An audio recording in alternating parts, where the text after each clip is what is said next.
Welcome back to Pokemon Blue, episode 30 of all things. It's come so far, and the sign completely spoils who the gym leader is. I didn't actually realize it would do that when I read it, otherwise I wouldn't have read it. Well, this is a ground type gym, because I guess that was what was left. You know him, you've seen his team before. He does use ground things, so it makes sense. This guy doesn't. This guy doesn't know what gym he's in. And here I am using the worst possible thing for the gym. Doesn't matter too much against this guy, but I'm just trying to get Thundercat up in his levels, and he's next in line. So he's just going to be taking on some of the things in this gym. Unfortunately for him. Or her. I'm not sure what. Oh, it's likely a him. Female EVs are really rare. It's like a 12.5% chance or something like that.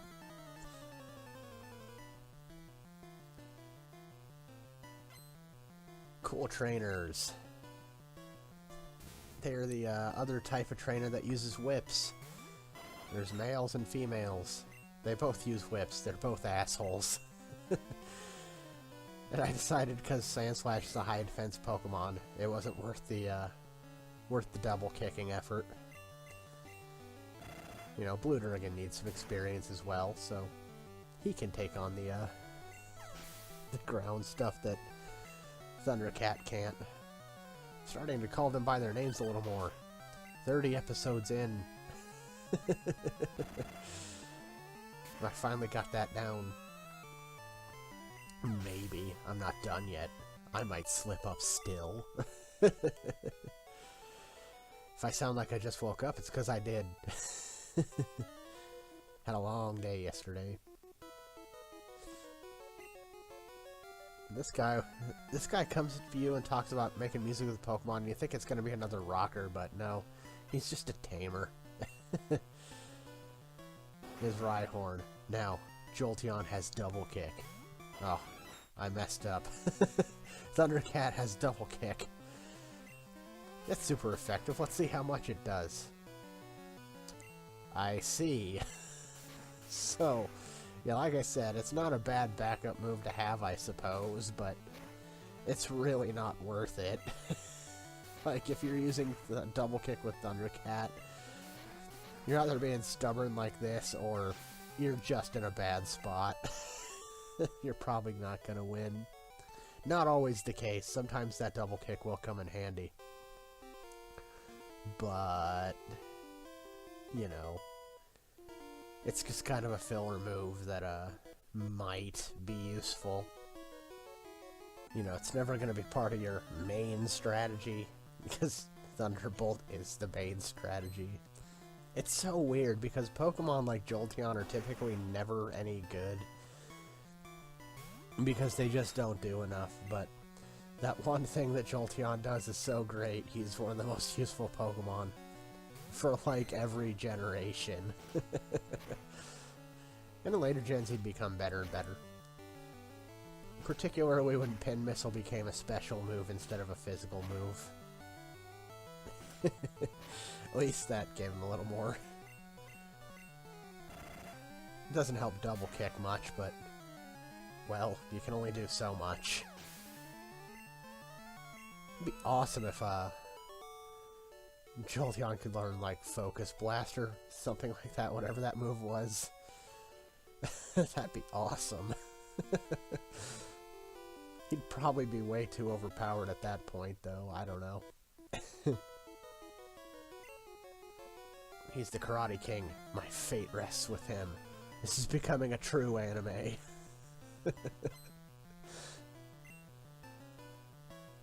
More fighting Pokemon in the ground gym. And it's weird because up until now, like, Alakazam is the only by-trade evolution that we can see. Like, you see two others. You'll see Gengar and Machoke, but you'll never see Golem, and it's really weird. I don't know why that's the case.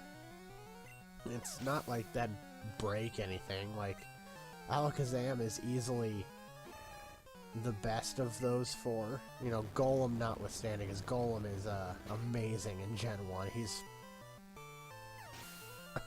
one of the best things you can have on your team, honestly. But, you know, they chose to show the hard one with your rival and Sabrina, but, I don't know, none of the other three until the Elite Four, in which case you see 2 more.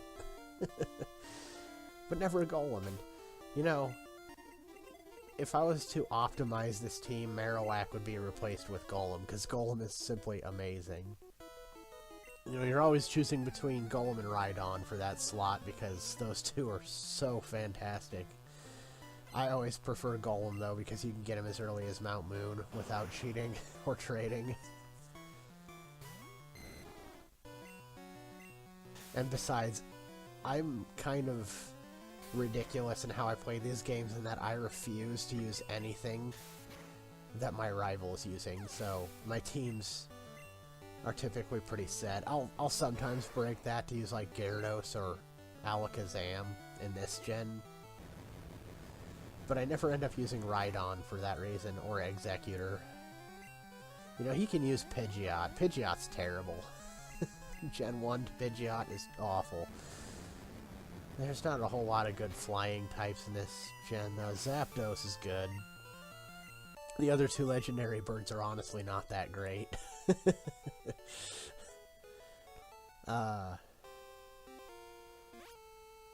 Fearow and Dodrio are alright in that they learn Drill Peck, which isn't a really good flying move, but it doesn't matter so much in Gen 1. That's a really good flying move. It's not the greatest type to be. If I was to optimize a team for Generation 1, Red and Blue, let's say, not Yellow. Yellow is so gimmicky that if you're not using the gimmick, you're not. There's no reason to be playing Yellow, but Red and Blue. If I was to optimize a team for Red and Blue, I would... Oh... Let's see. If I was using my starter, I would say Blastoise. You know, the one I'm using now, because he's a really good water type. One of the better water types in the game, and as I like Venusaur and all, but that dual poison type is what really kills him, and grass isn't amazing in this generation. Like, Weed is pretty good, but that's because Victory Bells are pretty good. They have a high attack with a couple good special physical moves. Charizard is not that great in Gen 1. I wouldn't go with him. I'd go with Blastoise, but you're probably better off not using your starter in the first place. But let's just say, for argument's sake, that I'm going to stick with my starter. I'd go with Blastoise if I was optimizing my team. Besides, you need a water type for Surf. He's not a bad one for that you can get pretty early on and all that good stuff. That leaves slot 2 for Alakazam. Or if you did want to go with the Venusaur, or ditch your starter, Starmie wouldn't be bad in that same slot. So, Starmie might actually trump Alakazam and Blastoise, because it does both the same things that they each do better than each of them. From what I've seen, I think Starmie's a little better than Alakazam, but I could be wrong in that. That could be something I'm wrong on. It's just you get him so late game, and you get Abra and Squirtle so early game. But I'm gonna stop at the Poké Center before I continue optimizing teams, and then we'll face off against the quote-unquote mysterious leader that the game totally spoiled.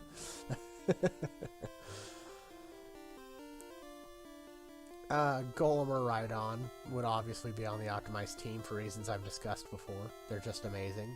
Hi, Giovanni. Gasp, you're the 8th gym leader. Who'd have seen it coming?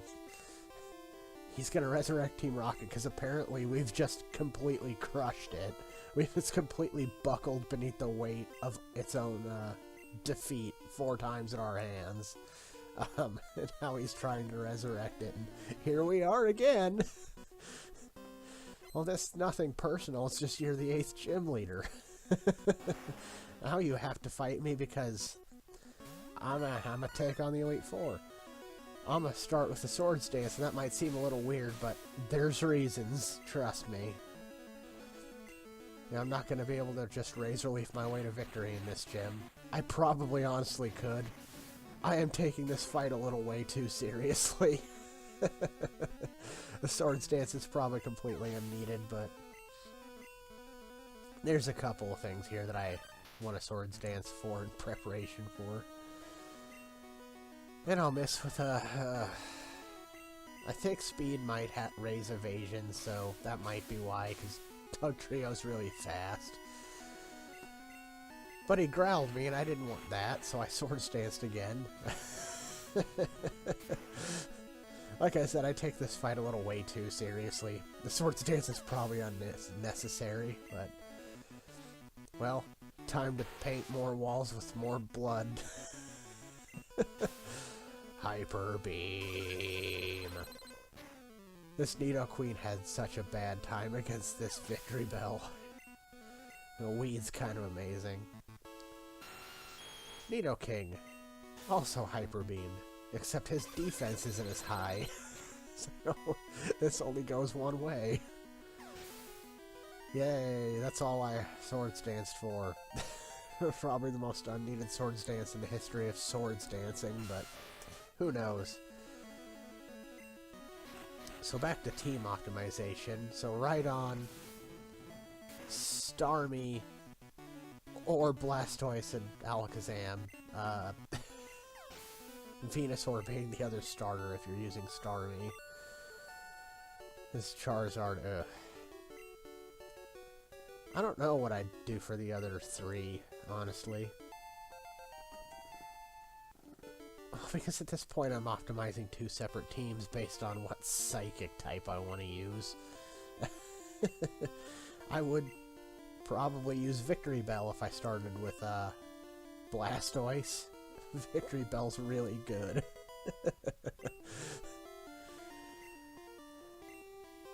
Yeah, Fissure's a one-hit KO move that I'm never going to use, because I don't really like using one-hit KO moves. Especially in Gen 1. In Gen 1, you can only hit with them if your Pokemon is faster than the others. I don't know why it's that way, but it makes them even more useless or horrible to see. Oh, and because he's been defeated 3 times by me, and his organization crumbled by losing to me 4 times, he's just good now. Giovanni just turned good. I mean, I guess after everything he's been through, that's not, you know, an unwarranted response to his situation, but, well, he's good now. He's going to become a researcher. No bad will come of that in the future.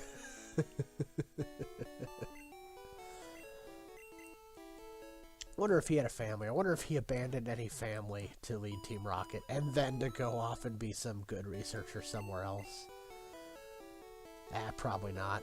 Giovanni doesn't seem like the type of guy who'd just leave his wife and child. We're ready for the Pokemon League. We can go pick on the Elite Four. We have all 8 badges. We should just do that now. You know, no dramatic build-up. It was just kind of a thing that happened, and, oh, really? Are you the final guardian before the Elite Four?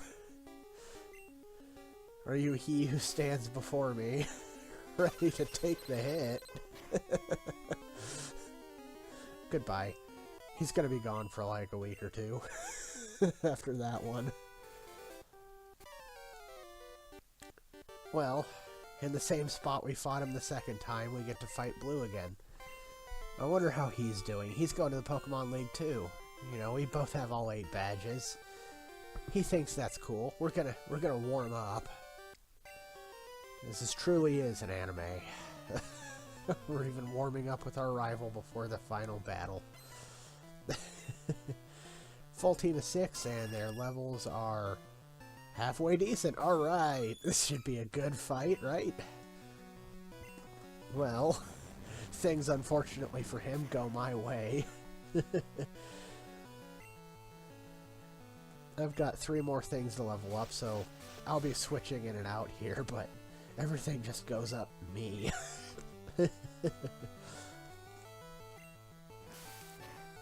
Cat eats bird. How many times has that happened? How many times has Critty defeated his Pidgeot line? I don't know. Didn't expect that, did you, son? It's my cat. Shoots bubbles. I'll be switching now, though, to Jolteon.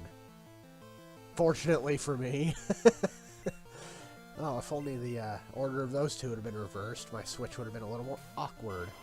I probably actually would have switched to Blue Dragon instead. Oh, I thought I had it down. I thought I had the nicknaming down, but I keep trying to stumble and messed up.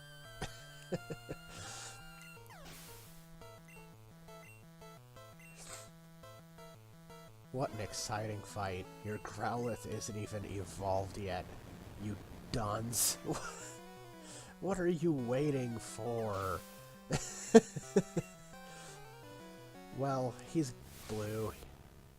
He knows what he's doing. He's probably saving it for something. You know. He probably has one more move to get. I don't know. I haven't looked at Arcanine's move list.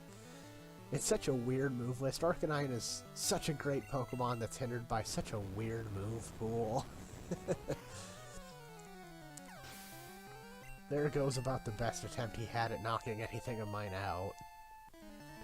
Is after this, I'm switching to Blue Dragon.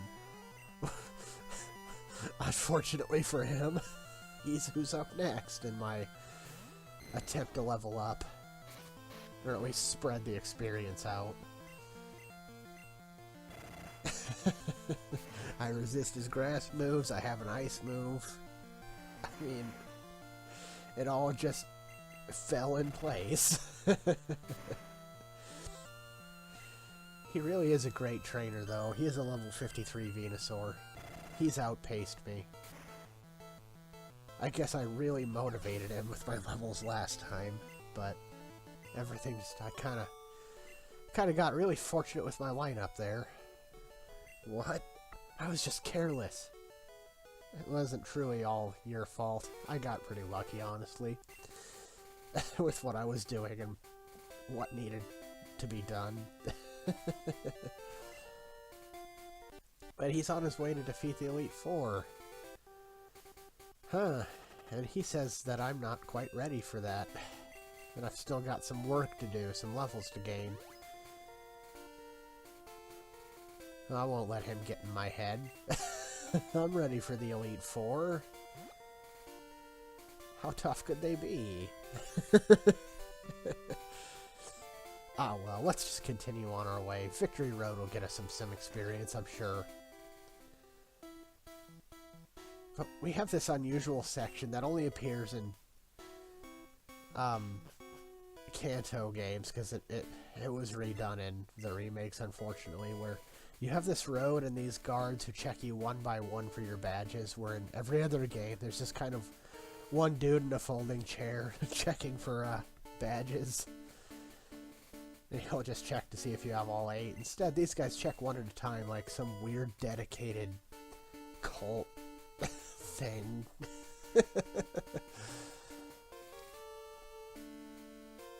Like, after the first guy tells you don't have a badge, I don't know why you'd even bother coming back here, to be honest.